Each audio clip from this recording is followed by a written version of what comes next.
This is one Rainbow Six operator tip for every operator. Attacker edition. If you want to see the Defender edition, go watch last week's video, or I'm going to put them into a compilation that I posted at the same time I posted this Attacker video. With that being said, let's hop right into it, starting with Striker. Striker is a decently good operator. When I run Striker, I normally run the Heart Breach charges and the Impact EMP grenades, so you can unlock the wall without using a Heart Breacher or having a Thatcher on your team. Next operator, Sledge. Sledge is another basic operator. What I like to do with Sledge is if Ram or Fuse is banned, and I want to go upstairs and get Vert on the bomb site, Sledge is a great operator because he has 25 hits of his hammer and he can create lines of Vert. Next operator is Thatcher.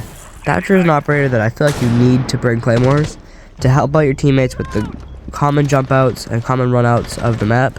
Say you're playing Chalice Basement, put Claymore on the library window and the top main stairs door, or the window. Put a Claymore under those two, and then when people hop out when you're trying to get the breach, they will instantly be blown up by the Claymore, and you won't have to worry about it. There's not really a lot to say about Ash.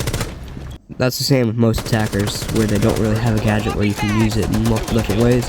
But Ash, I'd just say use your Ash from farther distances, and farther away distances that you don't have the opportunity to use a breach charge on. Because if you're just standing right in front of something and there's no way you can get shot from anything, just use a breach charge.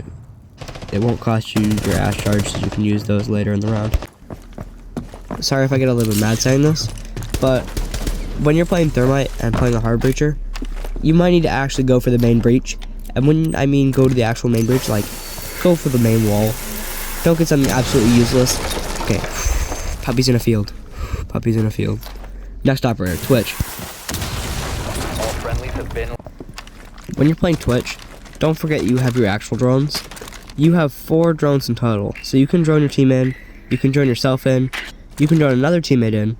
You have 4 drones to utilize, and that's a lot of utility compared to other operators who only have 2 drones, and most people get their drone shot in the prep phase, either by droning right into the enemy, or trying to attempt to hide their drone in a bad spot. So just remember when you're playing Twitch, you have 4 drones instead of 2, and more utility and more information than most of the other operators on your team. Really simple tip for Montague.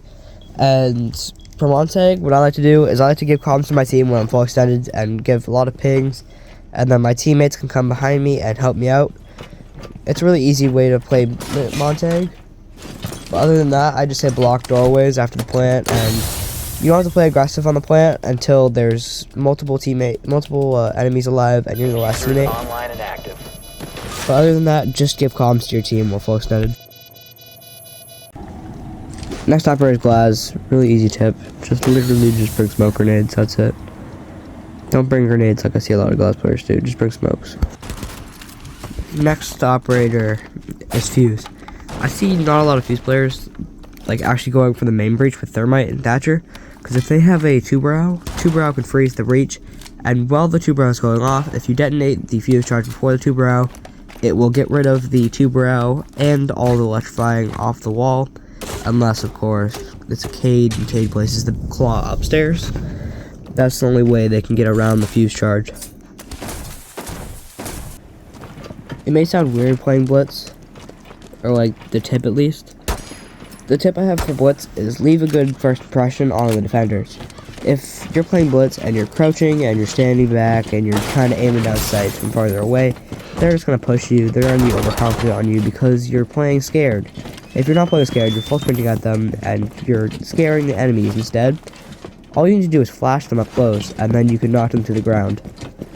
This is a really effective strategy, because if they see you crouching back, they're going to kill you. They're going to throw nitros at you, they're going to throw impact grenades at you. But if you're up close and personal, they don't have any space to throw the nitro cell or the impact grenades. This tip is kind of like the Sledge tip, but it's just, you can use Buck as vert. You have located Just a bomb. like Sledge, Ram, Fuse, and all those other vertical operators you can think of. But Buck can do it from range. He can do reverse vert, where he looks up through the ceiling and kills you through the ceiling. This is another really good strategy, but there's not a lot of bomb sites you can actually do this on. What I like to do when I play Blackbeard with this new season and new nerfs for Blackbeard, I mean, I wouldn't call it new, it was like 8 weeks ago or something like that. But anyways, I like to use Blackbeard's shield as mobile cover, and then because you know your shield shrinks down to one panel, and this is what one panel looks like. I don't really see that being useful if I'm standing in the open and reloading and I can't do anything to defend myself and the guy swings me and I die. I don't see it being useful. Next operator is Capitao. I actually see this coming in useful sometimes. So you shoot at the top of the door like this, and then they have to crouch through this, or they can prone past it. But if they crouch through it, this is all they can see is just the gray. They can't stand, if they stand through it, the same exact output. But if you prone through it, you can go past it, but it's just going to waste their time if they decide to go prone through it. Because if they try to prone through it, it kind of has the same effects once you get past it, but it's really helpful because they can't shoot you if you just come at an angle like this. They have to walk through the door to shoot you, but they can't walk through the door because they're going to be full of grip. Next operator is Hibana. Pretend this hatch is reinforced and electrified. You can shoot 2 pellets on either side of the hatch, only if it's a soft floor next to the hatch. If you shoot them next to the hatch, it'll blow up and it'll destroy the hatch even if it's electrified. This is a really cool tip, and it's very helpful when the other team has a cave that's very hidden and you can't shoot it, can't find it, can't EMP it. It's really helpful.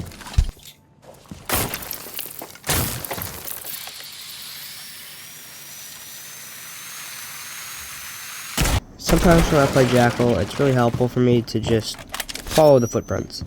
But if you don't follow them, you scan them, then the opponents know you're playing Jackal, they know that you're going to get followed, they know where you are. Only use it if you're in the final minute of the round and you need to find out where this person is, or if the color of the footsteps is farther away. I'll put that on the screen right now. And then if it's far enough away, you can just use the scan, and then your entire team knows where the Jackal is, like where the roamer is. I don't see nearly enough people utilizing the ability to place stings on other sides of the windows and walls and doors, because you can hop the barricade like this after eating it. It's a kind of decent strategy. I don't see anybody doing it, but I found it and it's kind of a decent strategy. Anyway, on to Zofia. For Zofia, I have a special tip that means basically if it bounces off the wall, I'm talking about the concussion grenade. If it bounces off a wall, then that means there's nobody in the area. But if it just instantly explodes as soon as you shoot it into a room, that means there's somebody there. Really useful tip. Anyway, next operator. Utilize Dokuvi's ability to roam clear, and you can sprint around and you can hear people. Just be careful of places where they can shoot you from farther away because you won't be able to hear them as much. But basically, you can utilize the ability to roam clear by just hearing the enemies while you're running around.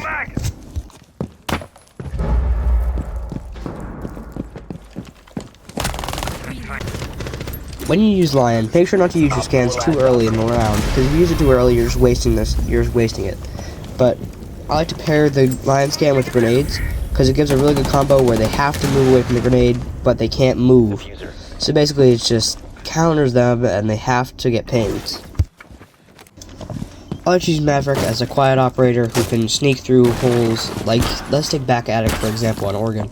Basically what you can do is you can Maverick a tiny circle, and then you can crouch through it, and it's really quiet compared to using a hard breach charge, or a thermite, or an ace, or Hibana. It's a lot quieter, and they won't expect it. Next operator is Nomad. Think about what you place in your Nomads a little bit, where it's not like on the doorway where you don't want to get swung from, because if they can swing past it without actually hitting the Nomad, that's a bad air jab and they're just going to shoot it. Or they don't even have to shoot it, they can literally just walk up behind it and kill you, because the Nomad is not far enough away. But if it's far enough away like this on the top of the stairs, they won't be able to shoot it until it hits them, and you'll know where they are and get a sound cue out of it. Same idea with Gridlock. Gridlock, you have to throw the tracks a little bit farther away, so if, say we're trying to cover the meeting door and cover the meeting flank up towards the main lobby, what you want to do is throw the Gridlocks back a little bit more so that they can't shoot and walk up behind the Gridlocks from meeting. You have to throw them a little bit farther back like this, so that when they walk up, they have to shoot the Gridlocks or blow them up or give some sort of sound cue just to get past them. Next up is Knock. It's really hard to find an actual tip for Knock because her ability is kind of like Vigil, and the tip I gave for Vigil last week was don't sprint. Same idea with this operator, but the idea is more walk slowly because she got her silent step taken away early when she got released. And basically what I want you to do is walk a little bit slower, because if you're sprinting, they might not be able to see you on cams, but they can still hear you sprinting.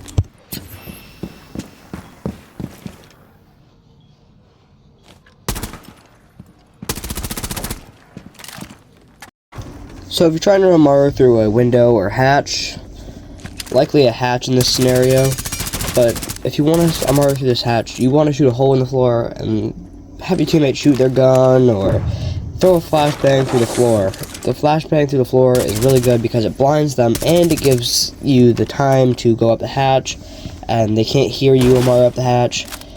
It's a really good strategy. Next operator, Callie. Callie's a pretty decent operator for this strategy. If you want to do what Blackbeard used to be able to do, fly through windows pretty quietly. Basically, just shoot your Callie rifle as soon as you're about to hit the window. Because when you're about to hit the window, it will either cancel you or you're able to Callie snipe the window and it'll instantly break and you can fly through it. This is a decently good strategy for surprising enemies. When you're playing Iana, make sure you're actually utilizing the information you have, because technically you have unlimited util, or technically you have unlimited information as well, but you see how fast it recharges after you're done? Look how fast that meter is. It's so fast. Iana's an actual pretty good operator, but nobody really uses Iana that much. Next operator is Ace.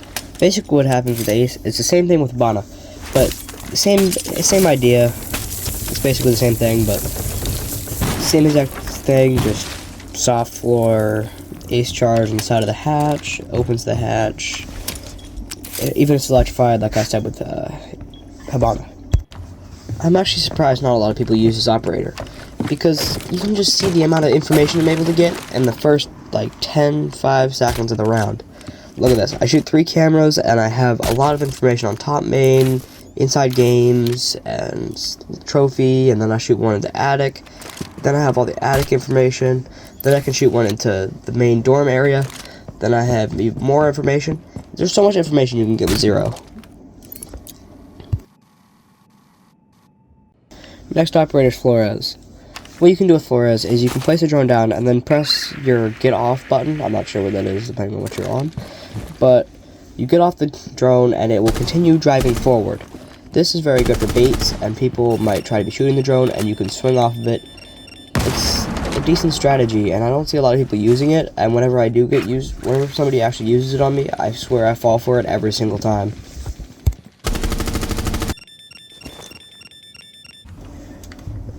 Next tip is for Osa. This tip is bring impact EMPs, because when you place down your Osa shield, it helps you because if they throw a nitro cell at your shield, you can just impact EMP it, and the nitro will be disabled and they won't be able to blow it up, which gives you time to be able to shoot it, and the other team won't be able to kill you as easily. Grim is a really useful operator, and I feel like nobody really sees the information or utility he has. He has a lot of utility that he can use to clear out multiple different areas. As you can see right here with this situation, I was able to clear out a lot of the common spaces that people would swing me from. And even though it's a custom game and I'm playing by myself, I know that there's nobody playing in any of these locations. Next operator, Brava. When you're using Brava, be careful about the amount of time you utilize when you're on your drones. If you use too much time, half your team's going to be dead and it's going to be a minute left in the round. You don't want that to happen. You want to be quick in and out of your drone, and you don't want to utilize too much of the time and too much of the round for yourself just sitting on that drone. Next operator, Ram. For Ram, let's say we're playing against the kitchen bomb site, and I'm trying to get vert. When I'm getting vert, I don't really want to be looking down through the vert. I could get flanked. So what you want to do is be looking at the flank, and don't peek your hole that you make with the Ram right away. Because if you peek it right away, they're going to be looking right up at it, But if you randomly like look down and you see a person not even looking at you because your teammates are going to distract them, free kill. But you're going to be dead if you start looking through it immediately, or they flank you up the stairs. With Deimos, make sure you do a roam clear, clearing out Caveira, Vigil, and all the other roamers that could possibly be roaming. And then you can go for Vert. By Vert, I mean track the site players from below, and if they're not standing on something hard like the floor or like attic, you can shoot them through the floor in these spots, and then here are the spots from above. Really good strat with Deimos. So this should be the last operator, but I did realize when I was editing this that I might have forgotten an operator or two. So after this will be the operators I forgot, but let's get into what should be the last operator. So basically what you need to do with Aurora is aim down sight and you can hit a doorway that's farther away.